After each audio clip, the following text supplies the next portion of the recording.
Today's question is more of a personal one. It's why did I become a writer of history?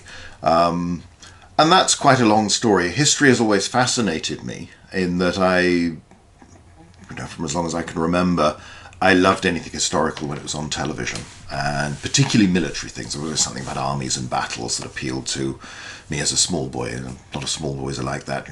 We like lots of explosions. And there's been something about the Romans that has built on that. I think growing up where I did in South Wales, you had a little bit. I mean, there's not very much of the Roman fort underneath Cardiff Castle. You can see a little bit, but more Caerleon, that's not far away, has remains of the base of Legio II Augusta. There's Caerwent, not far from that, a Roman town as well. All history fascinated me. There's been something about the Romans in particular that has drawn me to them again and again. And I think some of it is just the look of the thing, the grand spectacle, the sort of the epic stuff you had from movies, but also the sense that the Romans were here, where I lived, that this was part of my history, and that I could go and I could. In those days, they were a bit less careful about what children were up to. You could go and climb on the walls that the Romans had built and this sort of thing, and touch things in the way that they're less keen on you're doing now. But I do find almost all of history fascinating in many topics, and lots of things where you suddenly raise the question and think, oh yeah, I wonder about that. I'd be interested to read something about that. So I can visit a place, I can see an allusion to something, I can see a drama, a film, read a book, and want to read more. I think perhaps as well there was a sense of history in the past. A lot of people of my generation, quite a lot of the boys in my class at school, and certainly of older forms of my brother's generation, you still have parents of the Second World War generation, who at the very least had been children and might remember the Blitz, or family members going away or being in uniform, all this sort of thing, and some who'd actually taken an active part, So, and my father had a refrigeration business and a small shop. Small shops in Britain acquire elderly gentlemen who want to talk and drink tea. And if you don't know the shop, you'll often sort of wonder whether these people actually work there or employed. But mostly they're because there's a lot of time waiting for customers to come in. There's a lot of people who tend to come in and chat. And in my father's case, most of them seem to be ex-servicemen. And there was somebody who'd been in the Royal Artillery in India before the war, then in Burma during the war, had been cut off. I think he was mentioned in dispatches because he was a sergeant in the artillery, but he got the group of men that were cut off as stragglers. They lived with the hill tribes for a while, and eventually they got back to India. He may even have been a Chindit later on. I'm not quite sure about that, though. It's again, you've got vague childhood memories and all the things you'd love to be able to talk to them now as an adult, and hopefully if they were patient, ask lots more questions. Somebody else had been in the RAF, an air traffic controller, again in India. There'd been a fellow who'd been a tail gunner on Whitleys, would pop in now and again. As well as my father, who'd been in the Merchant Navy during the war, and then the army at the very end of it, but afterwards in the Mandate in Palestine. I grew up with a lot of soldiers' stories around me, and you sort of just had this sense that all these dramatic events had happened to people you could see as real people not too long ago. And that, I think, informed your sense of wider history in that you thought of it as stories and about people. And it was still an era when you were taught the old-fashioned kings and queens and battles of British history, but predominantly English history. Of William the Conqueror, 1066, Bayeux Tapestry, all that sort of stuff, of Crecy, Poitiers, Agincourt, Waterloo, the big events of the past, as stories, a lot of battles, a lot of drama of good kings and queens and bad kings and queens, but very much human thing. It was always about people. So over time, the obsession with history it's still there. I find it fascinating because it's lots of stories, and I think perhaps one of the reasons I'm an author rather than something else is that by nature I'm fascinated by reading other people's stories and finding out about things. I rather like it's sort of Bilbo Baggins factor. It's being comfortable sitting at home and reading about this stuff rather than going off on an adventure. But so there's a temperamental thing that you can end up as an author because even sometimes while you're doing things, there's part of your mind that's thinking, how would I write about this? How would I describe that? It's a slightly odd sensation almost of watching yourself. I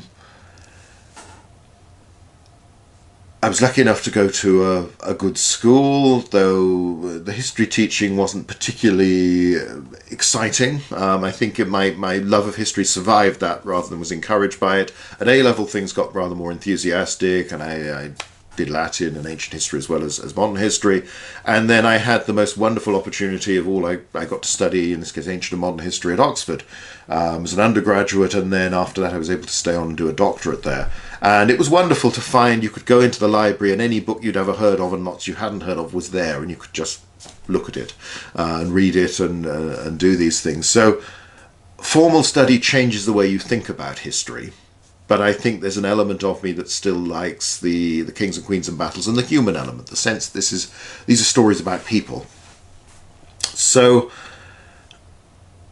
I'm not quite sure when the plan was, when I sort of thought, oh, wouldn't it be great to write? I didn't know anybody growing up who was doing the sort of career, if you can call it that, that I've ended up doing, where I've managed to make a living writing books, predominantly the non-fiction, but it's nice to do the supplement of the novels as well. There's something a little bit different.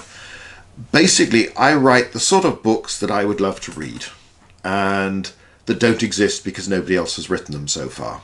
There isn't anything quite like them, and I just hope there are enough people out there who share similar enthusiasms. Now, I know the audience is often very different. There are some people out there who like my fiction and my non-fiction, but more often it's people who like one or the other.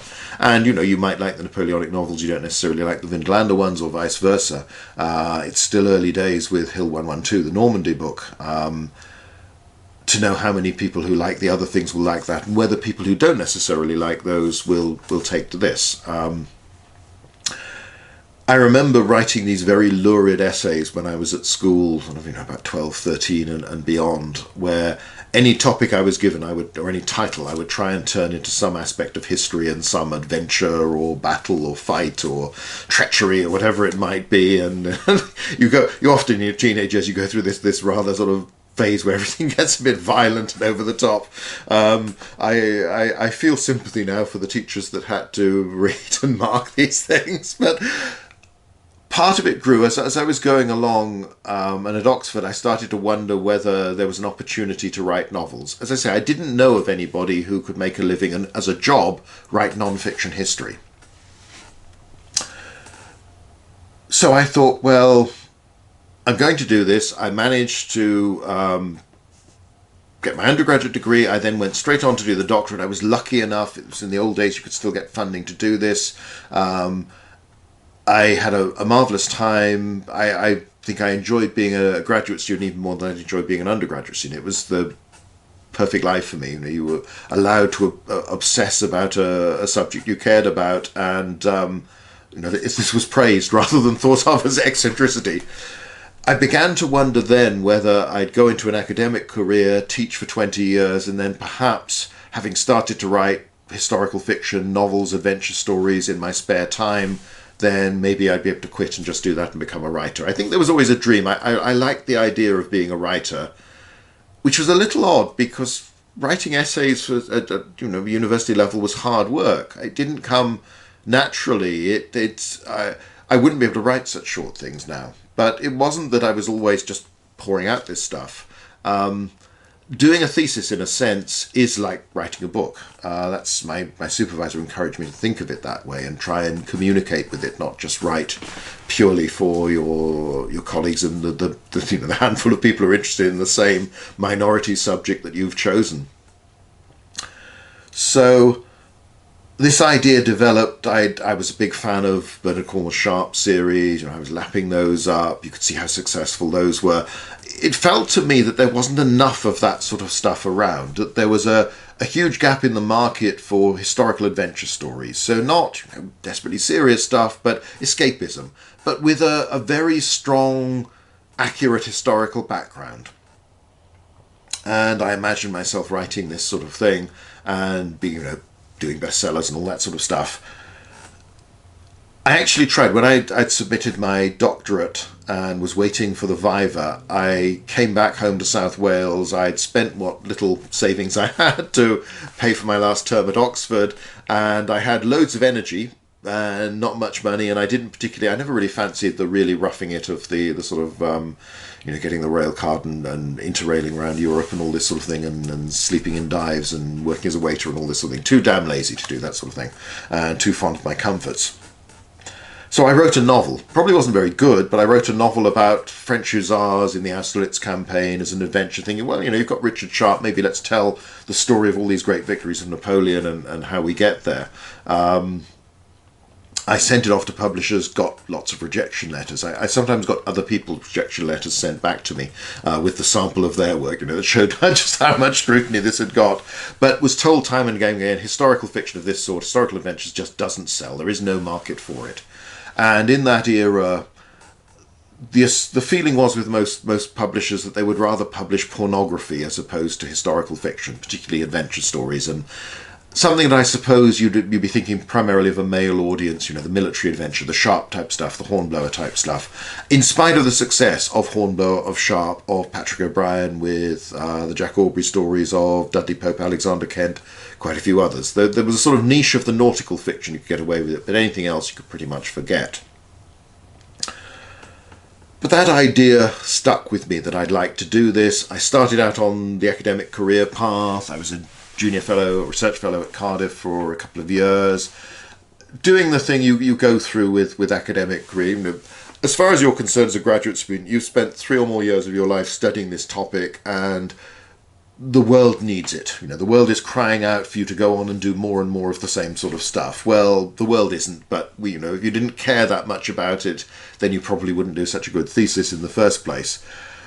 Starting on an academic career is not easy in any era. We all tend to think that our era is particularly bad. I don't know whether that's true or not, but you were watching as your various friends, you were all applying often for the same jobs or for similar ones. You were getting part-time teaching, you were getting short-term contracts, doing all this sort of thing.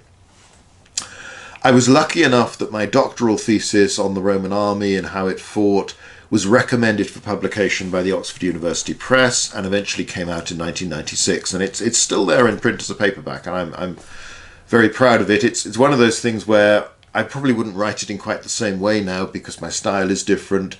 On the other hand, I still basically hold to all the main arguments and most of the minor ones as well in the book. So I think if I tried to write it again, I'd just make it longer. Whether it would be any better or not, I don't know. But sometimes you wonder if it needs a sort of 30-year edition or something like that. But actually, we're getting too close to that for there to be time to do it. And it's, we'll see. But that was published. I sent a copy, or got the publisher to send a copy to the Daily Telegraph, where John Keegan, the very famous military historian, author of Face of Battle and lots of other stuff, was then the defence correspondent. He liked it enough and happened to be editing a 24-volume History of Warfare coffee table series of books for Weidenfeld and Nicholson, or I can't remember what they're actually called. I remember each time I got a letter from them in the course of doing this book, the name of the company and the notepaper had changed as successive takeovers happened.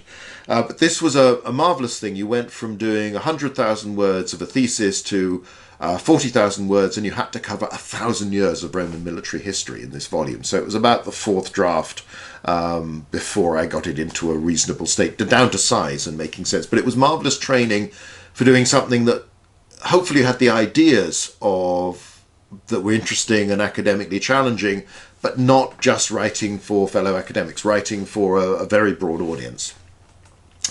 Because most of the other people doing this book were pretty well known, I'm still look down the list and think, why was I included in this? And there are some very good books, although the way the series was spread out, it would have been the nice thing as a sort of a whole set to buy if you could afford it to have on the shelf. And the style developed and changed a little bit. It went on, but it's a nice series. And Roman Warfare, the book that came out, I think so, a decent book. That publisher then asked me to write the Punic Wars. I wrote the Punic Wars. They asked me to write Cannae. I wrote Cannae. They asked me to write In the Name of Rome, and so on. So non-fiction writing took off in a way I didn't expect, because I didn't know I assumed everybody who wrote these books had another job. I was still doing a bit of teaching, but along came publishing contracts. They weren't paying vast amounts of money, but I'd only ever been a graduate student or a junior academic, so I wasn't, my standards were very low. I'd never had money, so it didn't really matter that I wasn't getting very much anymore. It seemed quite good. It's back to the time I was single, there wasn't wife, children and family, mortgage, all these things to support. So I took the risk after a few years of becoming a writer. And after In the Name of Rome and then Complete Roman Army I did around about the same time, I decided to write a novel again. I still had that burning desire, and I kept thinking, well, looking at these figures, I can't really see myself making a good living doing what I'm doing, but maybe if I write novels now that I'm a published author, then they will take off.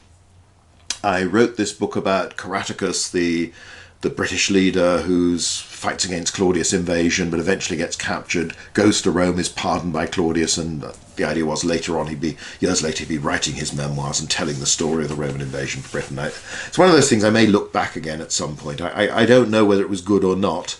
You always think your own stuff is good, but that didn't get published, but it got me a literary agent. And the literary agent then negotiated the contract for Caesar, which was the next book I was thinking of doing. And suddenly it went from the sort of contract I was getting being okay for someone who, as I say, just been a graduate student before, to become, oh yeah, this is actually a decent living. This is better than working in a university in terms of pay. Now, obviously, it doesn't have the longer term security, but it's a lot more fun, and you don't have the administration. So we couldn't sell the novel. You got a much better class of rejection letter when the novel was being sent out by an agent rather than by you as an individual. That's a lesson. So any aspiring novelists out there, try and get an agent first, because publishers use them as a filtering service. And basically your chances of getting read, let alone considered in any serious way, if you just approach them indirectly. It's not impossible, but it's really, really hard. It's not easy to get an agent. It took me quite a long time, but I struck gold because I've got a really marvellous one. And it's made a huge difference to my life and the ability to do this. So since then, it turned into, and my main job is still writing non-fiction history. I was able, with Caesar and subsequent books, before then I was doing a book a year, and that's a pretty tight schedule to do it. You could do it for a while. I was still young then. I wouldn't like to do it now, and I would fear that the quality would fall off over time. When you've got 2.5, 3 years to do a book, you can enjoy the research, you can enjoy the writing, you've got time to mull it over. So that's really how it turned into writing. It wasn't planned. It was largely one thing happening almost accidentally, and then these opportunities coming up, and for which I'm very grateful. So I'm very grateful for John Keegan for giving me my start. I'm very grateful for the various editors who came along, and then for my agent who's made this work properly. The fiction side has come later and is... The novels, they're doing okay. I wrote the Napoleonic series. Whether she's just a mind reader, very good at understanding her clients, and realised I was building towards it, or whether it was just coincidence she'd been thinking in those terms. I think I'd explained from the beginning that I did want to write fiction if I could, and obviously that's what I sent her as a sample, first of all, was a bit of a novel. A few years later said, well, I want to have another go at that, and I wanted a complete change. I wanted a break from ancient history. I didn't want to be writing fiction in the ancient world and non-fiction at the same time. So I pitched the Napoleonic series that started with True Soldier Gentleman. We eventually found a publisher with that. It turned out to be the same publisher I was with non-fiction, although that doesn't mean a lot because it's a separate part of the same company and they don't really talk to each other internally. So, as is the case today, I'm with Head of Zeus, who are part of Bloomsbury, for both non-fiction and fiction. There is still a great tendency for them both to send me sets of proofs to look at that arrive within days of each other, and you have to write back and explain, look, there's only one of me, I can only do one thing at a time. They don't always coordinate terribly well, but I've been lucky with my publishers, with my editors. They've been very good. I wrote that series. Now, I think the publisher half thought that all my audience for non-fiction would just buy into the Napoleonic stories and read those. That didn't happen. And the biggest problem with any novel, any book, but I think particularly fiction, is getting the word out there so people know it exists to find it. You know, if you're already a well-established author, that's fine. It's going to be everywhere. It'll be in W.H. Smith's. It'll be in supermarkets. It'll be, you know, top of the list in Amazon. It'll be on posters in railway stations. This sort of thing.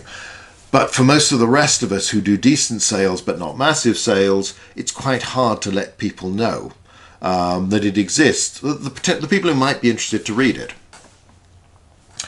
So I found with the Napoleonic series, the people who've liked it have really liked it on the whole. And I love doing it, and I'm very proud of them, and I would love to finish that series whenever I get the chance.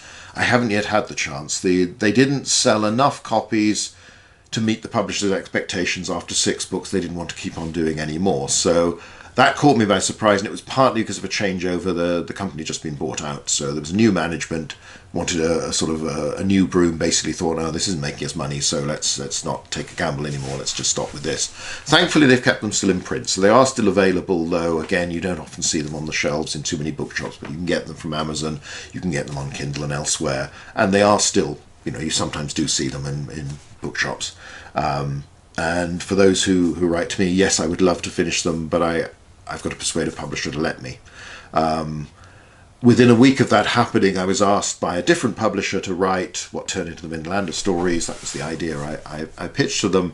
I felt by then I was ready to do Roman fiction because I just agreed to do the Philip and Alexander book, so I knew I was going to be going into a much earlier period, different part of the ancient world for the next few years, non-fiction wise. So I've always tried to avoid writing non-fiction and fiction about the same topic, the same period, at the same time, because I just think it'll confuse me or drive me completely barking mad. So it's turned into, as I say, none of this has really been planned. Writing is a terribly addictive thing. I don't think I could stop doing it now. I'd be writing stuff even if no one was ever going to read it. And I do wonder if that's what would have happened anyway, even if I hadn't got publishers. And there has been a luck element in all of this, and I've had remarkably good fortune. So I'm very grateful for that, and for all the people who've, you know, spotted something in my work at different stages along the path and stuck with me. It's nice to write both. It means that I get to do, as I say, it comes back to this, I'm writing the sort of books I'd like to read but that aren't there. And researching them is great fun, writing in different ways is great fun. There are loads of other things I would like to write about. Maybe one day even non-fiction that's not ancient world. That's always tempting. But again, there's so much in the ancient world I want to write about. I can't see myself ever doing anything other than history in some shape or form for fiction, but there are other periods I'd like to write about as well, other topics. There are lots of stories there. And these ideas will occur to you as you go along, and you think, oh yeah, I'd love to do that, wouldn't that be good? But then you've got to convince someone that this is a good idea and get a contract so you can do it, because in the end, you've got to pay the bills, you've got to keep a roof over your head, you've got to feed everybody. It's those basic requirements. So that's really how it's happened. The love of history has always been there. I count myself as incredibly fortunate that I have the opportunity to turn what would be a hobby anyway into my profession, into my living. The writing in many ways gets easier. I can't remember, I was interviewed by someone who talked about a writing muscle, in that sense that the more you practice it, the quicker you write. I do write faster now than I used to, and long may that continue. Which allows you to do these big projects in manageable times. I'd recommend it to anyone who's got the love of history, but also the storytelling element. It's a great life, as long as you don't mind working on your own. It's very isolating as well. This is not one for the more gregarious personality, somebody who likes the friction of being in an office, being with a team, because you don't do that. You're stuck with yourself, your computer, or with your books when you're researching, and in many cases people have been dead for 2,000 years or more, and you're thinking about them, and things have to become, you have to live a book while you're writing it. It does absorb a lot of your thought, even when you're not actually working on it. And it's the second book is often the hardest, because your first one is like your first love. It's everything, and then suddenly that's success, and you find yourself, you've got a contract, you've got to write another one. I was lucky that it was quite different. It was the coffee table book, but that was a challenge. But I had, good friends, Matty Matajak, Philip Matajak, and Ian Hughes, and people like that were reading different drafts of that, and it were very helpful, very encouraging. So I wasn't completely isolated, but having come from a department where, again, you bounce ideas off each other, it was nice to have a little bit of that. But it's great fun. It's satisfying that once you realise that you can do the second book and it can be good as well, then you know that you can, in a sense, fall in love with each project as it comes along, because you have to care. I don't think it will work. I certainly think it would show in the end result if you haven't enjoyed it. You're not going to convince people this is exciting, this is wonderful, this is worth spending time thinking about. This is engaging. There is an element, I hope that writing the fiction has made me a better writer as a stylist of the non-fiction, but also that studying things in the depth that you do for non-fiction history, I hope that everything I've written fiction-wise creates a more plausible, convincing, and hopefully, as far as we can tell, accurate world than it would have done otherwise if I hadn't had that. It means I have probably had the benefit of rather more research than most straightforward novelists can afford to do, because in a sense, when it comes to the ancient world anyway, I've been doing this all my adult life. It's different though. That's the theme of another question, which we'll do another time, about the difference between historical research for non-fiction and historical research for fiction. But I think that's, broadly speaking, answered the question of how did I come to be a writer of history. It wasn't really a plan, it was an idea, and I never imagined that I'd get away with it, and I'm so grateful that I have, because I love doing it, and I can't imagine stopping. I don't think authors really retire. You slow down as you get older, but you eventually just fold down onto your keyboard. There is just a love of these stories. There are so many things I want to write about, both the straight history, but also there are stories I'd like to tell that are waiting there to come out when there's time, and I know other ideas will come, other things will appeal. So I'm doing this because these are the sort of books that, whilst writing can be slog, it can be hard work, I'm enjoying it. I'm getting to do something that is great fun in certain respects, even when it's hard, that interests me. That, as I say, in the end, I'm almost writing. The audience starts with me, and thankfully there are other people out there that are interested as well.